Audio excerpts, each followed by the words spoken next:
Baiklah, di sini kami dari kelompok 4 akan menjelaskan materi terakhir yaitu mengenai diagonalisasi pada pertemuan 15. Nah, untuk itu saya izin share screen terlebih dahulu.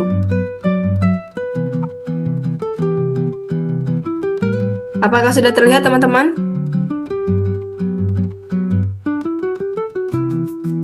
Oke, baiklah.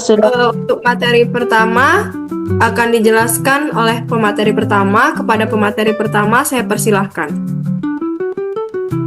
Baiklah, terima kasih moderator atas kesempatannya. Di sini saya akan menjelaskan definisi dari diagonalisasi. Jadi, diagonalisasi itu adalah proses mengubah sebuah matriks kuadrat A menjadi bentuk matriks diagonal melalui sebuah transformasi kesamaan atau similarity transformation. Tujuannya itu untuk membuat matriks menjadi lebih sederhana karena matriks diagonal itu jauh lebih mudah dihitung, terutama untuk perpangkatan matriks, analisis sistem, dan transformasi linear.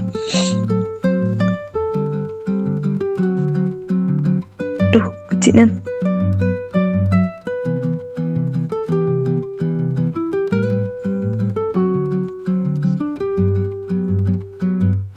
Nah, jika ada matriks P yang dapat dibalik sehingga berlaku P inverse AP sama dengan D, di mana D itu adalah matriks diagonal, maka A dikatakan dapat didiagonalisasi. Matriks P ini disebut matriks yang mendiagonalisasi A, dan kolom-kolom P biasanya adalah vektor-vektor eigen.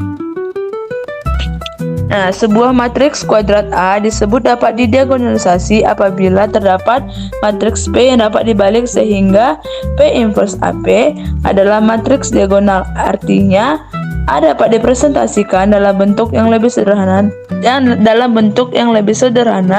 dalam basis tertentu.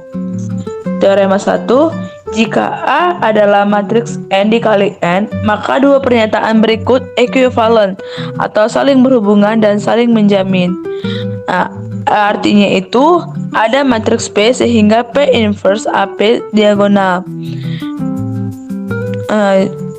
Jika B sebuah matriks memiliki jumlah vektor eigen sebanyak dimensinya dan semuanya saling bebas linear, maka matriks tersebut bisa didiagonalisasi.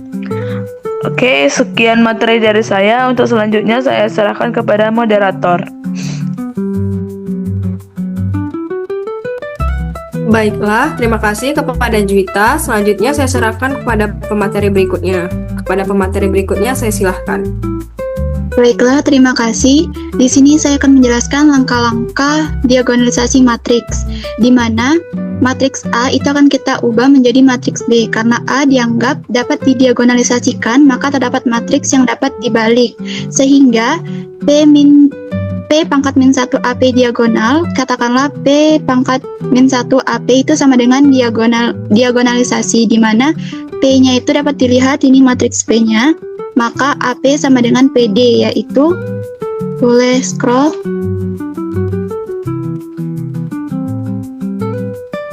Nah, jika sekarang kita misalkan P1, P2 sampai dengan Pn menyatakan vektor-vektor kolom P, maka dapat dibentuk kolom-kolom AP yang berurutan adalah eigen 1 P1, eigen 2 P2 sampai dengan eigen n Pn. Akan tetapi pada salah satu contoh terdapat kolom-kolom AP yang berurutan adalah AP1, AP2 sampai dengan APn. Jadi kita harus memperoleh AP1-nya itu sama dengan eigen 1 P1, eigen 2 P2 sama dengan eigen 2 P2 sampai dengan eigen Pn. Karena P dapat dibalik, maka vektor-vektor kolomnya semuanya itu tak nol. Lanjut. Nah, misalkan kita anggap bahwa A ini mempunyai n vektor eigen yang bebas linear, maka P1, P2 sampai Pn dengan nilai eigen yang bersesuaian, yaitu eigen 1, eigen 2 sampai dengan eigen n, dan misalkan matriks P, ini matriksnya adalah matriks yang vektor-vektor kolomnya itu P1, P2 sampai dengan Pn, maka kolom-kolom hasil kali AP itu adalah AP1, AP2 sampai dengan APn. Tetapi AP1 itu sama dengan eigen 1 P1, eigen 2 P2 sama dengan eigen 2 P2 sampai dengan APn, di mana D adalah matriks diagonal yang mempunyai nilai-nilai eigen baik itu eigen 1, eigen 2 sampai dengan eigen n pada diagonal utamanya. Karena vektor-vektor kolom P ini bebas linear, maka P ini dapat dibalik. Jadi dapat dituliskan kembali sebagai P pangkat min 1 AP itu sama dengan diagonal, yang artinya dapat didiagonalisasikan. Jadi berdasarkan prosedur tersebut dapat kita rumuskan bahwa langkah untuk mendiagonalisasikannya itu, yang pertama carilah n vektor eigen bebas linear, terus bentuk matriks P mempunyai P1, P2 sampai dengan Pn sebagai vektor-vektor kolomnya. Selanjutnya matriks P min 1 AP akan diagonal dengan eigen 1, eigen 2 sampai dengan eigen n sebagai entry-entry diagonalnya yang berurutan, di mana eigen 1 adalah nilai eigen yang bersesuaian dengan P1 dengan I sama dengan 1, 2 sampai dengan n. Sekian materi yang dapat saya sampaikan. Mungkin selanjutnya saya kembalikan kepada moderator. Baiklah, terima kasih kepada Elvira. Selanjutnya untuk materi berikutnya saya akan jelaskan. Nah, di sini saya menjelaskan terkait teorema dari nilai eigen. Nah, dalam banyak penerapan tidaklah penting menghitung matriks transisi P yang mendiagonalisasikan matriks A secara aktual. Nah, untuk itu kita perlu mengetahui teorema sebagai berikut, di mana ada teorema 2. Jika P1, P2 sampai Pn adalah vektor-vektor eigen A yang bersesuaian dengan nilai-nilai eigen yang berbeda, maka eigen 1, eigen 2 sampai eigen ke n itu nilainya sama saja dengan V1. Himpunan dari V1, V2 sampai V ke n. Ini kita sebut sebagai himpunan bebas linear. Sebagai konsekuensi dari teorema ini, kita dapatkan hasil yang berguna dalam teorema 3, yaitu jika matriks A berukuran n kali n mempunyai n sebagai nilai eigen yang berbeda, maka A benar-benar dapat didiagonalisasi. Nah, buktinya jika V1, V2 sampai Vn adalah vektor-vektor eigen yang bersesuaian dengan nilai-nilai eigen yang berbeda, maka eigen 1, eigen 2 sampai eigen n itu kita anggap sebagai tak bebas linear yang mendapatkan kontradiksi. Nah, dengan demikian kita dapat menyimpulkan bahwa teorema 2, yaitu V1, V2 sampai Vn itu bebas linear. Karena menurut definisi vektor eigen itu bernilai tak nol, maka V1 itu bebas linear. Misalkan R itu adalah bilangan bulat terbesar, sehingga V1, V2 sampai V ke R itu bebas linear. Karena kita anggap bahwa V1, V2 sampai Vn ini tak bebas linear, maka R memenuhi R lebih kecil kurang dari 1, kemudian R kurang dari N. Nah, sehingga definisi dari R ini dapat dikatakan maka V1, V2 sampai VR ditambah 1 itu tak bebas linear. Jadi terdapat skalar-skalar C1, C2 sampai CR ditambah 1 yang tidak semuanya 0, seperti C1 V1 ditambah C2 V2, kemudian ditambah sampai CR tambah 1, kemudian VR ditambah 1 itu bernilai sama dengan 0.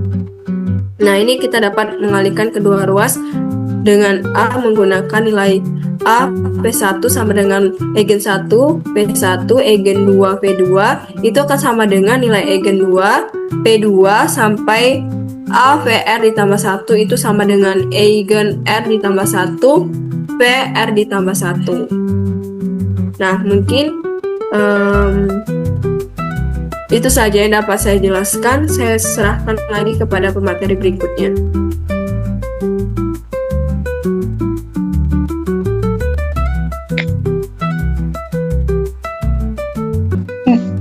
Pada bagian C yang akan saya jelaskan yaitu diagonalisasi ortogonal matriks simetrik. Di mana jika transpos yang V memetakan V adalah operator linear pada sebuah ruang hasil kala dalam, maka masalah diagonalisasi dapat terjadi dalam cara yang berbeda. Di mana jika A adalah matriks untuk transpos V memetakan V yang bertalian dengan beberapa basis ortonormal, maka masalah ini ekuivalen untuk pertanyaan jika ada perubahan basis terhadap basis ortonormal baru seperti halnya matriks baru untuk T, maka T adalah diagonal. Bentuk matriks dari masalah diagonalisasi ortogonal contohnya yaitu diberikan matriks A kuadrat, apakah matriks P ortogonal seperti halnya P inverse kali AP sama dengan P transpose kali AP itu diagonal. Sehingga masalah ini mendorong untuk membuat definisi, di mana definisi satunya bisa di-scroll. Untuk definisi satunya itu adalah matriks A dinamakan dapat didiagonalisasi secara ortogonal jika terdapat matriks P yang ortogonal sehingga P inverse kali AP sama dengan P transpose kali AP itu diagonal. Matriks P ini dikatakan mendiagonalisasikan A secara ortogonal. Kemudian untuk definisi yang kedua yaitu matriks A kuadrat kita namakan simetriks jika A sama dengan A transpose. Bisa digulir untuk teorema. Nah, pada ini ada teorema yaitu jika A adalah matriks n kali n, maka pernyataan berikut ekuivalen satu dengan yang lainnya, di mana A dapat didiagonalisasikan secara ortogonal, yang kemudian A mempunyai himpunan ortonormal dari n vektor eigen, dan A itu adalah simetrik. Untuk pembuktian bahwa A itu memetakan B, karena A dapat diagonalisasikan secara ortogonal, maka terdapat matriks P yang ortogonal sehingga P inverse AP diagonal. Kemudian pembuktian untuk B memetakan A, boleh dituin lagi. Nah, anggaplah bahwa A mempunyai himpunan ortonormal dari n vektor eigen di mana P1, P2 hingga ke Pn. Matriks P dengan vektor-vektor eigen ini sebagai kolom-kolom yang akan mendiagonalisasikan A karena vektor-vektor eigen ini ortonormal, maka P ortogonal sehingga akan mendiagonalisasikan A secara ortogonal. Untuk pembuktian A memetakan C, kita akan menunjukkan bahwa matriks A yang berukuran n kali n dapat didiagonalisasikan oleh matriks P yang berukuran n kali n secara ortogonal yang kolom-kolomnya membentuk himpunan ortonormal dari vektor-vektor eigen yang berukuran A. Kemudian untuk teorema yang kedua yaitu jika A adalah matriks simetrik, maka vektor-vektor eigen dari ruang yang berbeda akan ortogonal. Di mana sebagai konsekuensinya dari teorema ini, maka kita dapatkan prosedur untuk mendiagonalisasikan matriks simetrik secara ortogonal, di mana langkah-langkahnya yang pertama yaitu carilah masing-masing basis untuk ruang eigen dari A. Yang kedua, terapkanlah proses Gram-Schmidt ke masing-masing basis untuk mendapatkan basis ortonormal untuk setiap ruang eigen. Dan yang ketiga yaitu bentuklah matriks P yang kolom-kolomnya adalah vektor-vektor basis yang dibangun dalam langkah 2. Matriks ini akan mendiagonalisasikan A secara ortogonal. Kemudian untuk teorema selanjutnya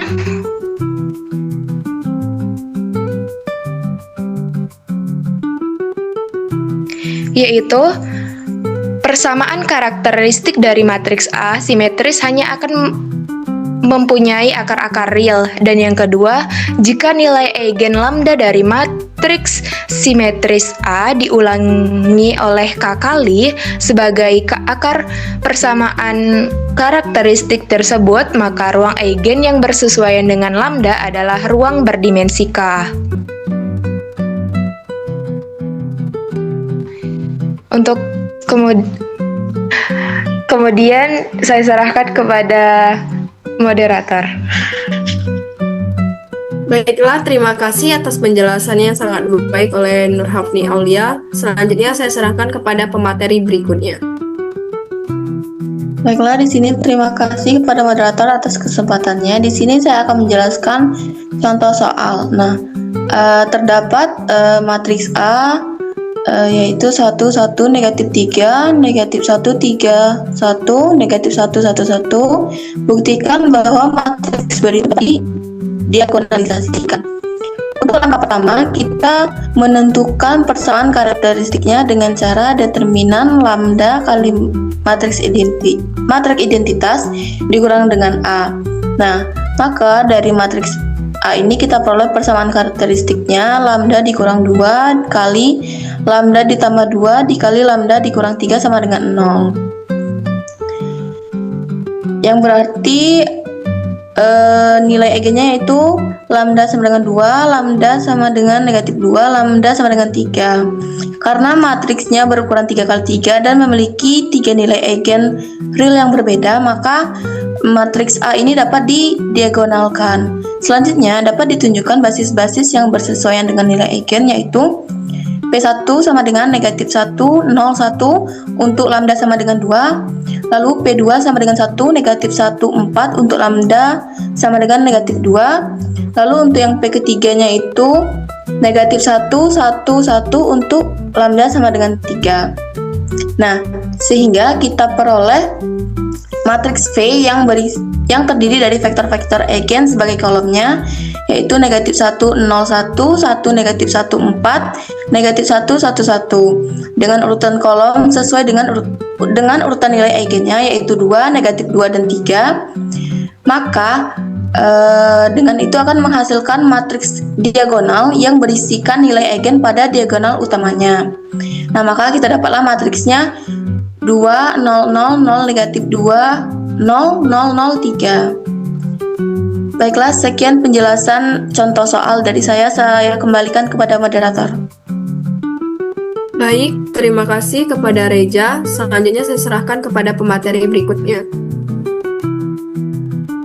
Baiklah, di sini saya akan menjelaskan contoh soal, yaitu nomor 4.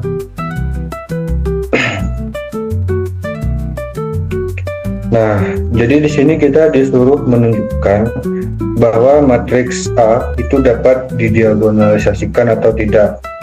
Nah, caranya adalah kita pertama-tama yaitu dengan mencari nilai eigen dari matriks tersebut dengan rumus nilai lambda dikali matriks identitas dikurang matriks A sama dengan 0.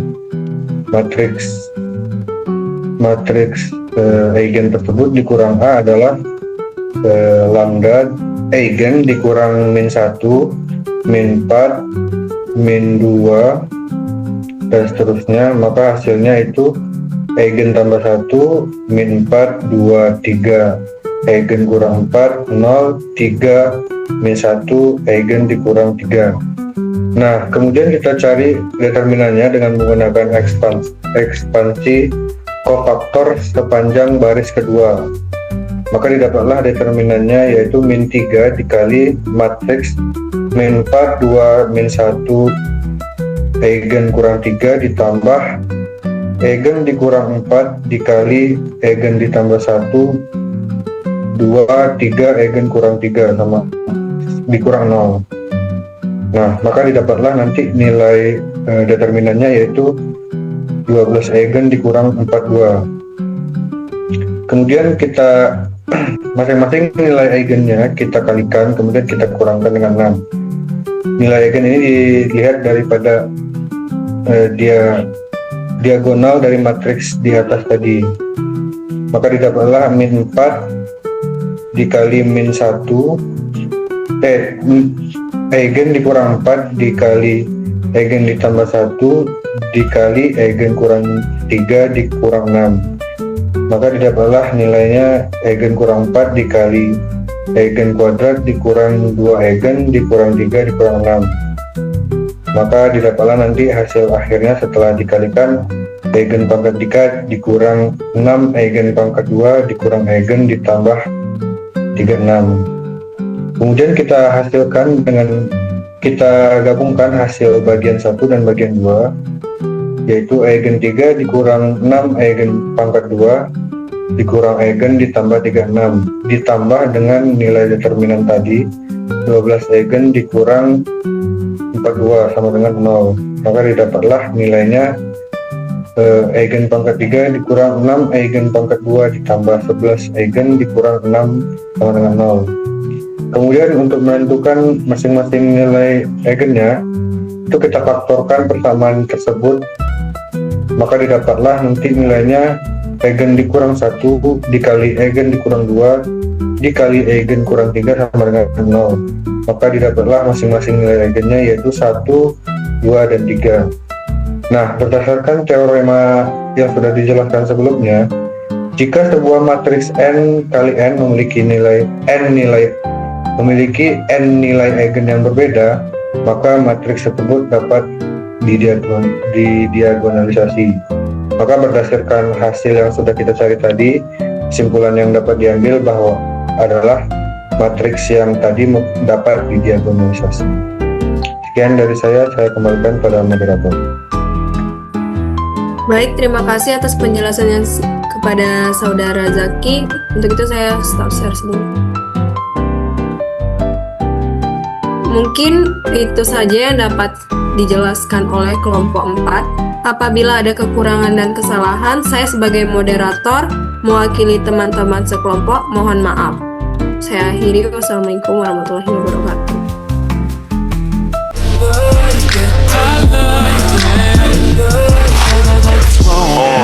Pull your panties down from under you.